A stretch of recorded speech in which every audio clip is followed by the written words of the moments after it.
All right, so now you get to see, in the beginning you saw this wonderful welcome video, and I really have to thank, is Stacy Leak here?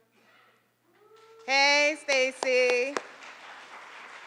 So why I'm thanking Stacy Leak, and also I want to thank, is anyone here from the University of District Columbia? Okay, yay. Yes, oh, we have the president from University of District Columbia, and Dr. Jowers, is that you? I don't have my glasses on. Okay, I don't have my glasses on.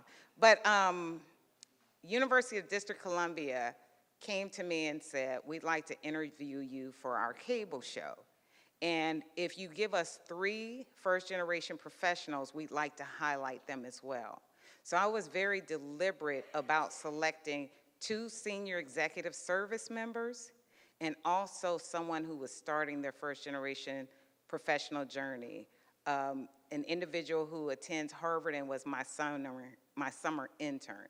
So I want to show you a video of them now, but why I pointed out Stacy Leak is Stacy, I don't know, maybe 9 months ago, wrote to me and she said, Tanisha, I heard you speak somewhere and we gotta record you. We gotta get a professional recording of you and I wanna do that. And I was like, okay, that sounds cool.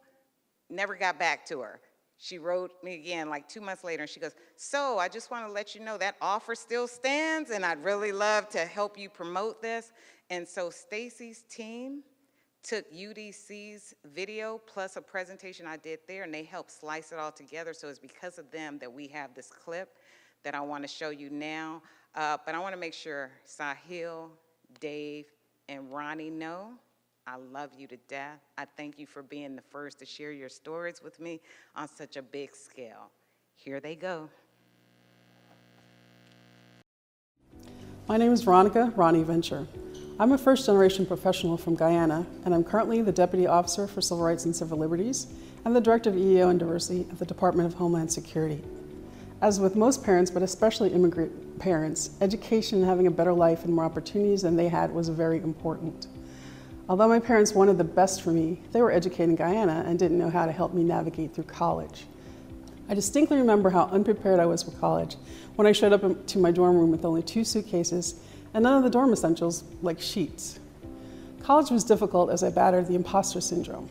Had very little money and often feeling out of place as I was embarrassed to bring friends home on break and couldn't afford spring break vacations like most of the other students, some of whom had Porsches. Since then, I've learned to overcome the shame associated with my humble beginnings, even though I still live in fear that one day someone will notice that I'm not as smart or as capable as they think I am.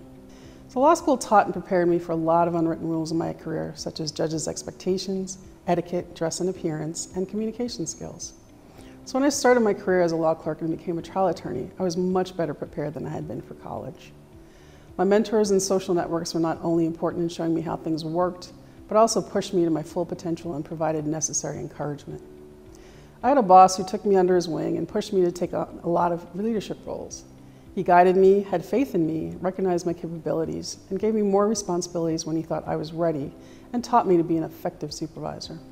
Whether because of a knowledge gap or feeling fear as a FGP, I still find it hard to self-advocate for myself in these situations. But it's important for FGPs to remember, you are worthy, you are capable, and you do have the qualifications. I hope this initiative will lead to programs and workshops that give other FGPs a similar experience that I had in regards to my support system. Whether that be a mentor or colleague, that will help FGPs navigate right off the bat and enable them to fully leverage the qualifications they bring, as well as the grit and tenacity from overcoming obstacles and challenges. My name is Sahil Lauji, and I am a first-generation, low-income college student from Atlanta, Georgia.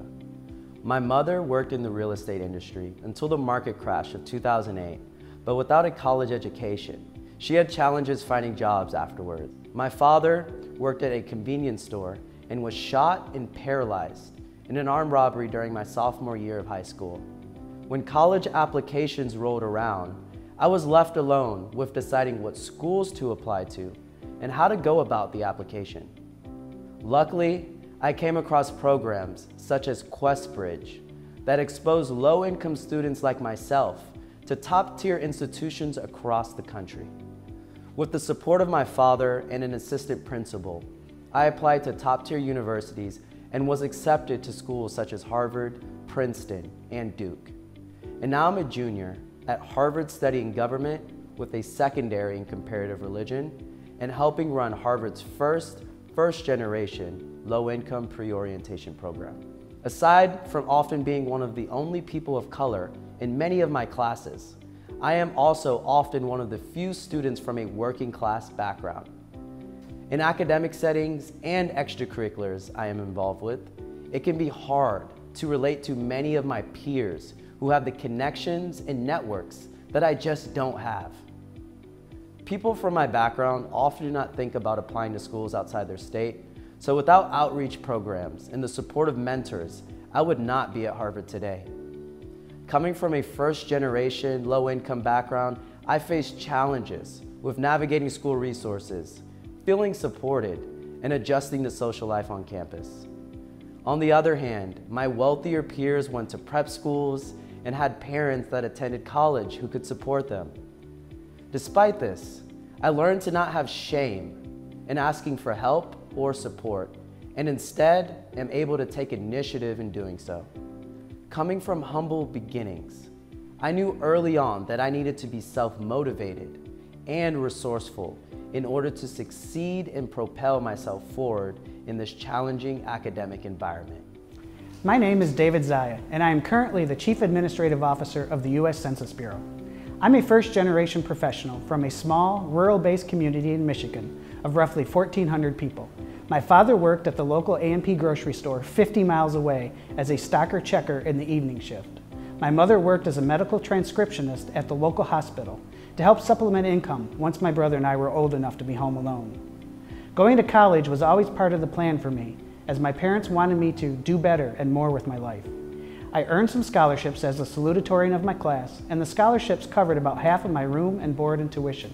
So I supplemented my financial aid with a work-study program.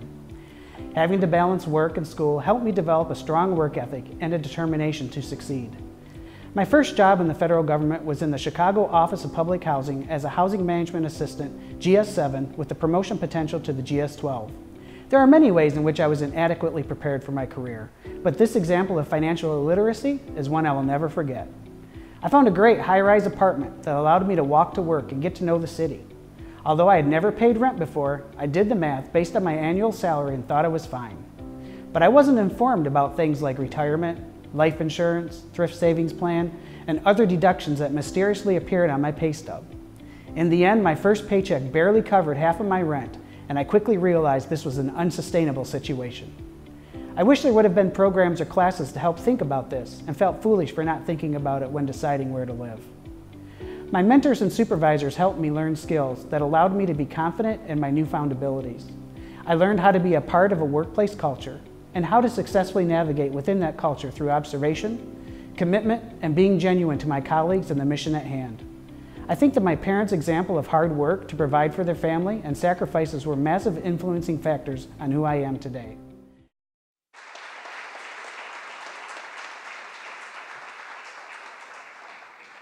Wasn't that video amazing? And again, thank you, Stacy Leak. Thank you, University of District Columbia, for that help.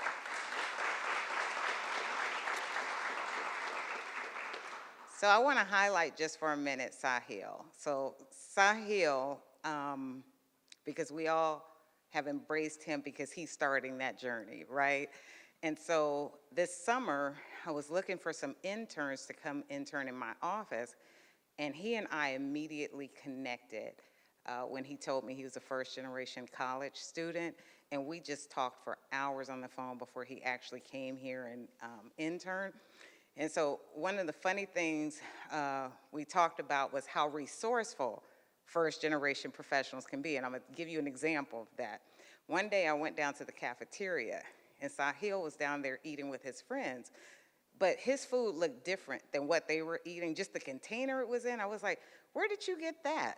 And he goes, oh, last night I went to an event and I knew they had this leftover food that they were just gonna throw away, so I packed it up and knew that that would be my lunch. He said, it's a first generation thing, right?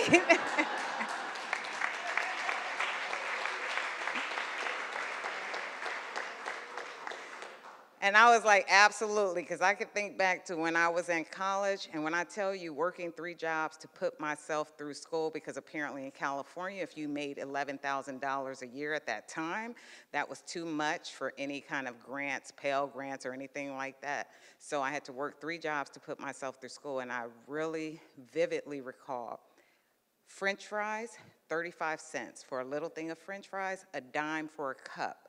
So what I would do to get through my school day is I'd buy 2 things of French fries, and I'd fill up that cup with water so it could expand the French fries so that I would be full and I could get through school until I could go to one of my jobs that I was very strategic about, working in group homes, because I knew I could eat at the group homes.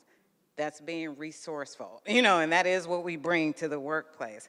So what I want to do right now, the reason I brought up Sahil is because there are 3 organizations with us today that I want to acknowledge. These organizations are helping first-generation college students start their journey and making sure that they have the information, resources, and tools they need to graduate and successfully transition into the workforce. So I want to first acknowledge the Kevin Durant College Track Program. In 1997, College Track was founded with 25 students in East Palo Alto. I happen to know where that's at. And today they serve more than 3,200 students in communities across California, Colorado, Louisiana, and most recently the DC metro area. In partnership with the Kevin Durant Charity Foundation and Prince George's County Public Schools, College Track opened College Track at the Durant Center in Kevin's hometown of Prince George's County in fall 2018, welcoming 69 students from Suitland High School. This year, they will open their 2nd center in the district's Ward 8, followed by a 3rd center in 2021 to change the narrative for students living in and around our nation's capital. I want to tell you about 2 representatives here from there. Holly Calder, she comes from a family of 8, and she's a first-generation college student. She earned her bachelor's degree in political science and communications at the University of New Mexico, where she also finished her MBA in strategic management and public policy. We also have with her Khadijah Al-Amin El, who's also a first-generation college graduate from Prince George's County, Maryland. She earned a bachelor's degree in economics from Boston College and an MBA from George Washington University School of Business.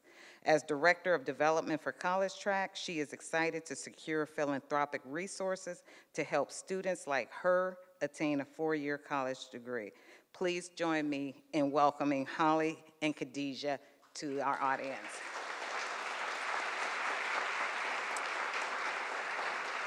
Oh, there they are. They're standing in the back. Thank you for coming. The next organization is the Community Scholars Program of Georgetown University. They have led efforts to promote social justice for 50 years by enrolling a more racially and socioeconomically diverse student body. Managed by the Center for Multicultural Equity and Access, the program provides enhanced educational opportunity for multicultural cohort of first-generation college students who have achieved the dream of higher education through personal initiative, service, and academic excellence. The Community Scholars Experience begins with a 5-week academic summer program prior to the students' first year at Georgetown, designed to aid their transition to higher education. So during the summer, they take classes for credit, attend orientation workshops, and begin forming bonds with one another, teachers and administrators that will help sustain them through their college career. And we have representatives from that organization and also 2 first-generation college students, Mickey Haywood and Zach Hubanks. If you're here, please stand and be acknowledged.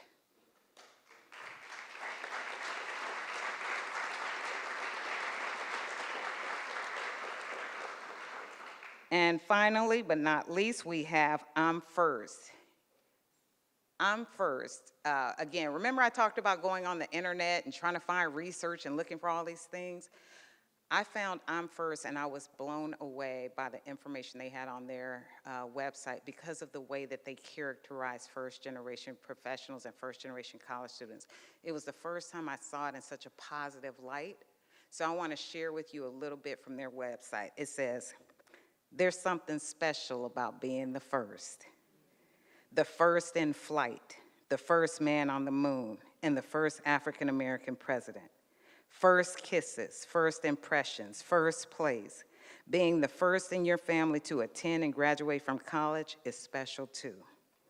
I'm First publishes the only college guidebook designed uniquely for first-generation college-bound students. And the I'm First website features stories, campaign collecting video testimonials from first-generation college students and graduates, as well as a blog written by current first-generation college students from across the country. We're honored to have representatives of I'm First with us today. Terry Roberts is a first-generation college graduate from Knox College and earned a master's degree in public administration from Syracuse University. She is the director of special projects for I'm First. Chelsea Jones is a first-generation college graduate from Howard University. She started with I'm First as an intern during college and then joined the staff as a program director for 6 years. She's now working as a program coordinator in the administration's office at her alma mater. Please join us in welcoming Terry and Chelsea. And are you here, Terry and Chelsea? Yay! Please join us in welcoming them.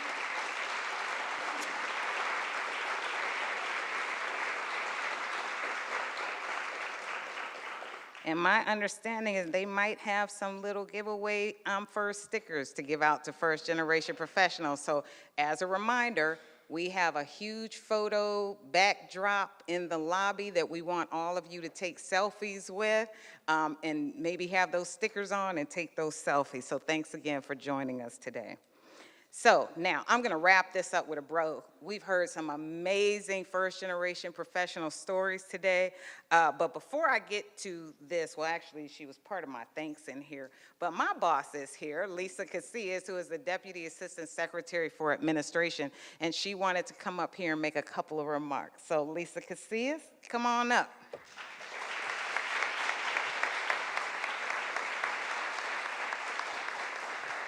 I'm gonna steal her thunder for just a second though. She also is a first-generation professional, so can we give it up, family?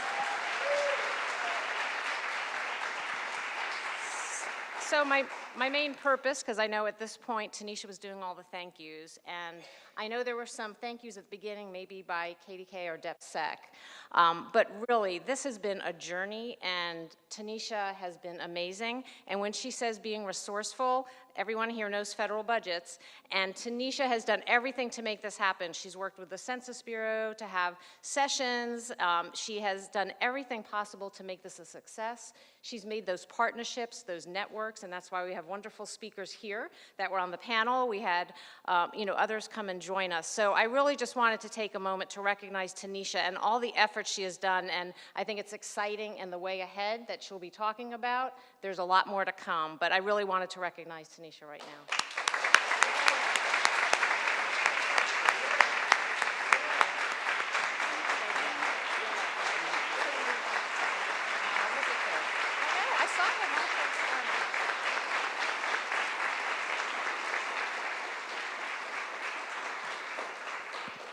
Thank you so much, Lisa. And one of the things I will tell you is, remember earlier I was talking about that deer in the headlights look? That was actually at her meeting with all my peers in there. And to be honest with you, Lisa at first was like, okay, I think I'm getting it. I'm not really clear. She would ask these probing questions on it. But one thing that she always did was said, I'm gonna support you. And she did. She didn't just support me with her words, she supported me with her actions.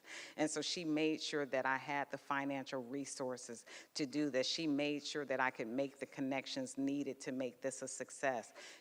Everybody should want a boss who supports them like that. So thank you, Lisa.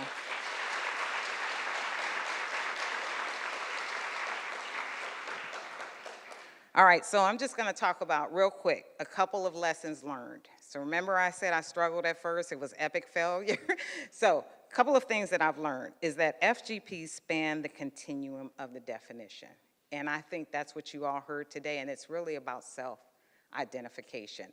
One of the things that was most amazing for me to see today is the pride in being a first-generation professional, and that was the one goal that I had, and I think we accomplished that. So I'm so happy about that. The other is that this is not about deficits, but it's about differences. There are so many different pathways to the professional workforce.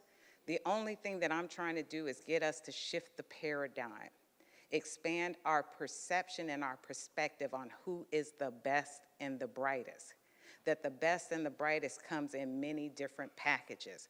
It doesn't mean that you have to get through college in 4 years. It doesn't mean that you have to attend an Ivy League school. It doesn't mean that you get those coveted unpaid internships that really are driven by economic factors. Because how many people can come to DC, take an unpaid internship, and sustain themselves for 3 months, 6 weeks, however long it takes to get out here? We know that that's an economic barrier for some people. I'll never forget an HR director after I spoke said to me, "Tanisha, you're really making me think. But I have a first-generation professional who just graduated from Howard University, excellent academic credentials, but all his work experience is at a fast food. How do I sell him to a hiring official as being the best and the brightest?" I'm gonna tell you, we don't have all the answers, but we're seeking the answers. One of the things that I do know is, let's talk about his tenacity, grit, drive, resiliency, determination, other factors that got him to the college campus and to graduate. How do we work that into the competition factor, right? So we know we're working on things like that. So next steps. Today we officially started the conversation, but I'm asking you to continue the conversation.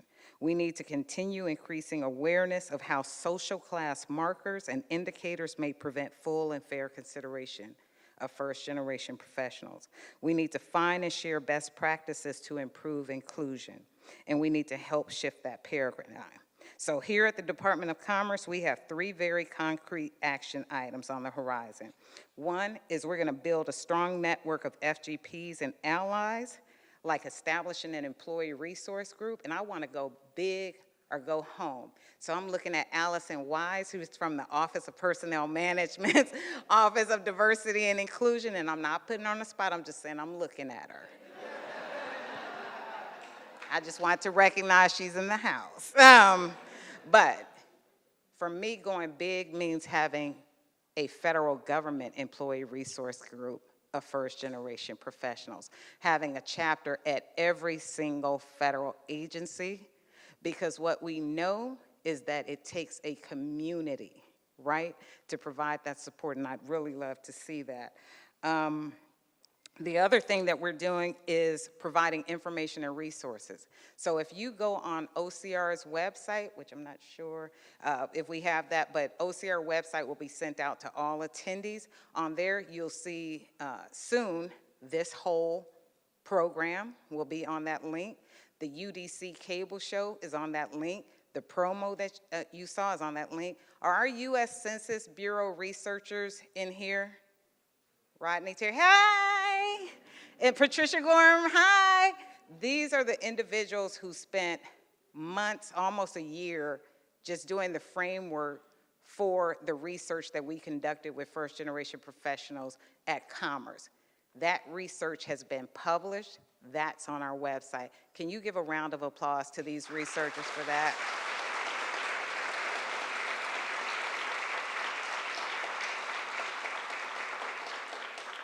So that's the information and resources. And then workshops and seminars.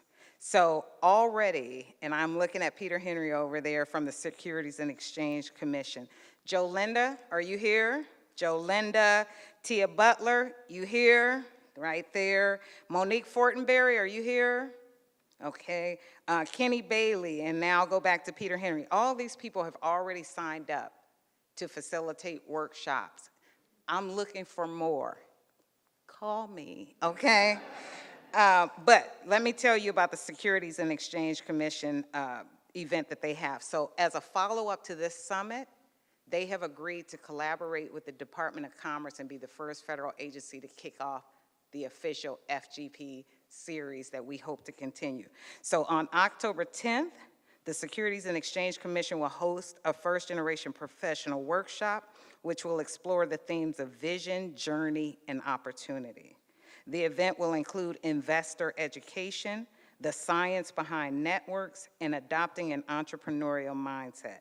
In addition, participants will have the opportunity to hear from FGPs in senior positions at the Securities Exchange Commission.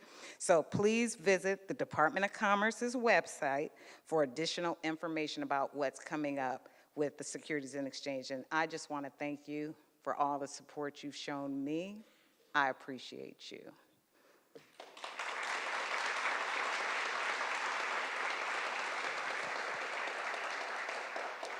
All right, we got about 2 minutes left, and after that 2 minutes, me and my 12 original contributors, we're gonna have an adult time after this and really celebrate and put our arms up. But before that, I wanna give a huge thank you to my team. The Department of Commerce's Office of Civil Rights. I could not have done this without them. Please give them a strong applause.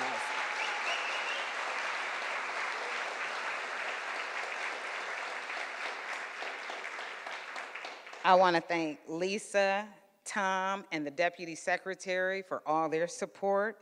I want to thank all the FGPs for sharing their stories. I want to thank all of you for coming out here today and supporting this initiative. So now my ask to you as we leave, I want to invite you to join this journey. We are better together.